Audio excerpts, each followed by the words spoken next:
Assalamualaikum warahmatullahi wabarakatuh. Para hadirin yang dirahmati oleh Allah Subhanahu wa taala, pertama-tama marilah kita panjatkan puji syukur kita kepada Allah Subhanahu wa taala, yang mana Allah telah memberikan kepada kita kenikmatan berupa sehat, rezeki yang berlimpah kepada kita.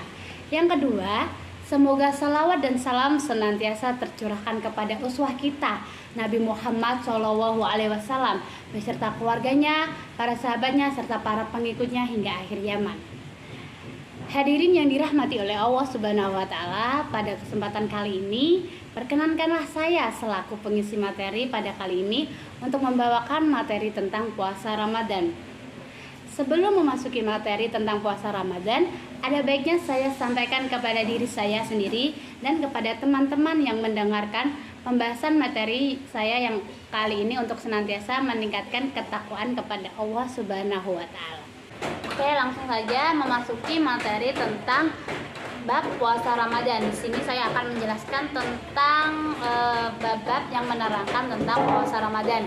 Di dalam kitab Tadib ini sudah dijelaskan dan diterangkan apa saja sih hal-hal yang membatalkan puasa Ramadan dan syarat-syarat dalam melaksanakan puasa itu apa saja. Oke, langsung aja kita mulai. Bismillahirrahmanirrahim. Wa syaraitu wujubi syiyami salah satu asya'a. Syarat wajibnya puasa itu ada 3 macam. Yang pertama, al-islamu, Islam. Yang kedua, wal bulugu, balik. Yang ketiga, wal akalu, sehat atau berakal. Yang keempat, wal qudratu ala saumi, kesanggupan puasa. Jadi di sini diterangkan bahwa syarat wajibnya puasa itu ada 4 macam. Yang pertama, kita harus Islam. Jadi kalau kalian ingin melaksanakan puasa Ramadan, kalian harus Islam, memeluk agama Islam. Baru kalian boleh melaksanakan puasa Ramadan. Yang kedua, balik. Balik di sini yang dimaksud balik adalah berakal atau dewasa. Contohnya tuh kayak kalau yang cowok, anak cowok atau perempuan itu ditandai dengan yang cowok itu mandi basah, yang cewek itu haid atau menstruasi. Jadi apabila salah satu di antara kalian mengalami salah satu hal itu, maka itu sudah dinamakan balik dan kalian harus diwajibkan untuk berpuasa. Terus yang ketiga, sehat atau berakal. Maksudnya di sini tuh sehat atau berakal itu kalian tuh tidak masih sehat, pikirannya masih sehat, bisa tahu mana yang salah, mana yang benar untuk membedakan. Oh, ini sebenarnya dilarang atau enggak sih? Sunah-sunahnya apa aja, wajibnya apa aja. Tujuannya sehat sama berakal itu untuk berpikir sehat. Maksudnya tuh orangnya tuh tidak gila. Jadi kalau seumpamanya orang gila, kenapa orang gila tidak diwajibkan untuk berpuasa? Karena mereka tidak memenuhi syarat-syarat dalam berpuasa. Terus yang terakhir, kesanggupan berpuasa. Jadi untuk melaksanakan puasa itu kita harus memenuhi syarat puasa, yaitu salah satunya kesanggupan puasa. Kesanggupan puasa itu termasuk ke dalam syarat-syarat puasa. Terus wa fardhu shaumi arba'atu asya'a. Kewajiban puasa ada 4 macam. Aniyatu, niat. Jadi kita sebelum melaksanakan puasa, kita harus niat. Niatnya tuh karena apa sih? Niatnya tuh karena Allah. Jadi apa yang kita niatkan untuk puasa kita itu akan mendapatkan balasan sesuai niat yang kita niatkan. Terus yang selanjutnya, wal imsaku anil akli, dan menahan diri dari perut. Yang dimaksud perut di sini yaitu menahan diri dari rasa lapar, rasa haus, dan bisa menahan diri dari hawa nafsu kita. Waladzi yuftiru bihi shaimu asratu asya'a. Perkara yang membatalkan puasa. Wasuribu wal jima'i. Muntah yang disengaja. Maksudnya muntah yang disengaja yaitu contohnya kalian memasukkan salah satu jari kalian ke dalam tenggorokan. Itu kan dapat menyebabkan kalian tersedak sehingga bisa menyebabkan kalian muntah. Itu yang dinamakan muntah dengan disengaja tuh seperti itu. Itu dapat menyebabkan kalian batal dalam melaksanakan ibadah puasa. Terus wata amudi koi hubungan seksual. Apabila kalian sedang melaksanakan ibadah puasa di bulan Ramadan, kalian malah melaksanakan hubungan seksual waktu siang hari atau di pagi hari atau di sore hari, itu dapat menyebabkan puasa kalian menjadi batal. Terus mawasola amdan ilal jaufi, apa yang disengaja mencapai lubang tenggorokan. Seperti tadi, jari tangan kalian sengaja dimasukkan ke dalam tenggorokan, atau enggak kalian menyengaja berkumur sampai ke dalam tenggorokan atau hingga kalian telan, itu dapat menyebabkan puasa kalian batal. Lalu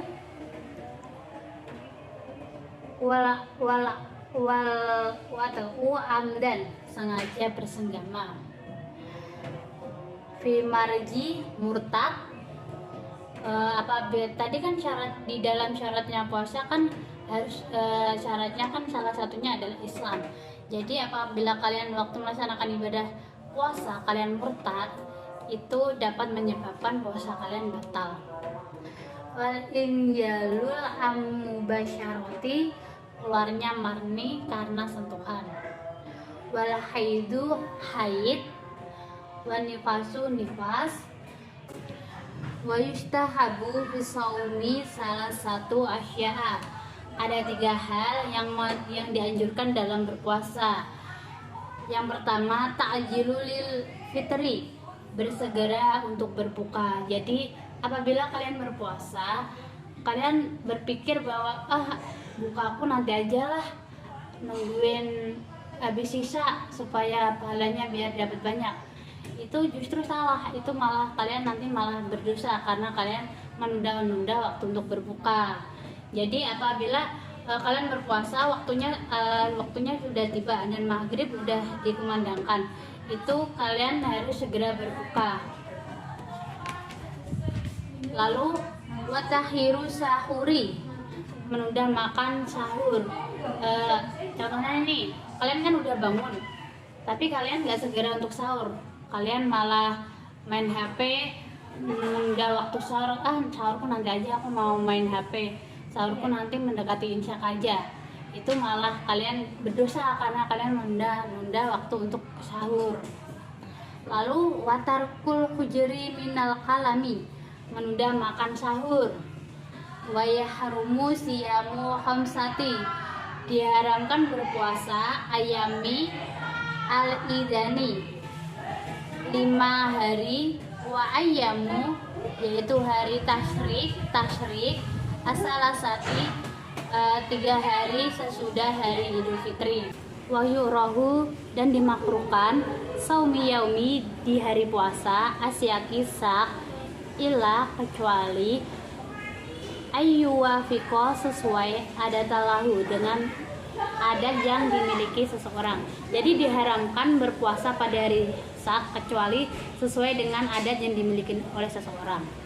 Wa man wati'a, melakukan hubungan suami istri fi nahari, di siang hari, Ramadana, pada bulan Ramadan, amidan, dengan sengaja, fil farji, memasuki waktu fajar, fa alaihi qada'u, maka bagi orang tersebut wajib mengqada. Apabila suami istri pada bulan Ramadan melakukan hubungan seksual atau hubungan suami istri pada bulan Ramadan dan dilakukan pada waktu siang hari atau mendekati waktu fajar, maka orang tersebut wajib mengqada puasanya. Wala kafaratu, dan membayar kafarat, wahiyya itqu raqabatin, yaitu memerdekakan budak mukminati yang Islam. Jadi selain mengqada puasa, kita juga bisa menggantinya dengan membayar kafarat dengan cara memerdekakan budak yang beragama Islam. Fa'ilam yajid fasiyamu sahroini, dan jika tidak menemui maka puasa selama 2 bulan mutatabi'aini, secara berturut-turut. Jadi apabila kalian tidak menemui atau bisa memerdekakan budak yang beragama Islam, kalian bisa menggantinya dengan cara melakukan puasa selama 2 bulan secara berturut-turut. Fa'ilam yastati, dan jika tidak mampu, fat'amu, maka memberi makan sitina 60 orang miskin. Apabila kalian tidak mampu membayar puasa selama 2 bulan berturut-turut, kalian boleh menggantinya lagi atau menggantinya dengan cara memberi makan 60 orang miskin. Likuli miskinin mudun. Setiap orang miskin kalian memberi makan orang miskin. Waman mata, dan barang siapa orang yang mati, wa alaihi, memiliki hutang puasa, siamu min Ramadana, pada puasa Ramadan, utima, maka memberi makan anhu, dari puasa yang ditinggalkan, likuli yaumi mubadun, setiap harinya 1 mud. Jadi apabila ada keluarga kalian yang meninggal tapi dia belum sempat mengganti puasa Ramadannya, maka kalian bisa menggantinya dengan membayar atau memberikan makan kepada orang miskin setiap harinya 1 orang, itu 1 mud. Wasayyahu, dan orang tua in ajaya, ketika tidak mampu, anil syaumi, berpuasa, yaftiru, maka membatalkan, wayutimu, memberi makan, membatalkan puasa, wayutimu, memberi makan, an kulli yaumi mudan, setiap harinya 1 mud. Jadi apabila kakek nenek kalian nih tidak kuat berpuasa, kakek nenek kalian boleh membatalkan puasanya tersebut, tapi dengan syarat harus memberi makan orang miskin, orang-orang yang tidak bisa makan, dengan jumlah 1 mud setiap harinya. Wal maridu, dan orang yang sakit, wal musyafiru, dan orang yang berpergian, syafron, dengan jarak tawilan yang jauh, yuftoroni, maka membatalkan puasa, waya aldiyani, mengkodok puasa. Jadi orang yang sakit, orang yang berpergian jauh atau musyafir, dia boleh membatalkan puasanya dengan syarat, yaitu mereka harus mengkodok puasanya. Wal iktikaf, dan iktikaf sunatu, itu sunnah mustahabatun, yang dianjurkan. Jadi iktikaf itu sunnah yang dianjurkan oleh Nabi Muhammad SAW. Walau syartoni, iktikaf itu mempunyai syarat. Yang pertama yaitu aniyatu, niat. Jadi sebelum kita melakukan iktikaf, kita harus berniat karena Allah Subhanahu wa Ta'ala. Jangan berniat ingin pamer atau ingin mendapatkan sesuatu yang lebih. Kita harus niatkan dengan tujuan karena Allah Subhanahu wa Ta'ala. Walabsu fil masjidi, berdiam diri di dalam masjid. Yang kedua syaratnya yaitu kita berdiam diri di dalam masjid. Jadi iktikaf itu kita berdiam diri di masjid. Berdiam diri apakah di dalam masjid? Kalau di musola atau di rumah boleh tidak? Kalau di rumah atau di musola itu boleh, tapi lebih utamanya kita berdiam diri di masjid. Wala yahruju, dan hendak keluar minal itikafi, dari iktikaf, ilali hajati, kecuali karena hajat, al insani, manusia. Jadi kita dilarang keluar dari iktikaf jika tidak ada keperluan atau hajat yang lain. Uduri atau udur min haidi, seperti haid, au marodin, atau sakit, la yumkinu, yang tidak memungkinkan, al muqamu ma'ahu, berdiam diri di masjid, waya betulu, dan iktikaf itu batal, wati, hubungan suami istri. Jadi iktikaf itu bisa batal dikarenakan apabila kita sedang berdiam diri di masjid, tiba-tiba kita haid, keluar darah haid, atau tiba-tiba kita merasa tidak enak badan atau sakit, itu dapat membatalkan iktikaf kita. Sekian materi yang saya sampaikan tentang bab puasa Ramadan dalam kitab At-Tadzib. Semoga bermanfaat bagi teman-teman. Maafkan bila ada kekurangan dari saya atau kekurangan dalam penyampaian yang kurang lancar atau kurang baik.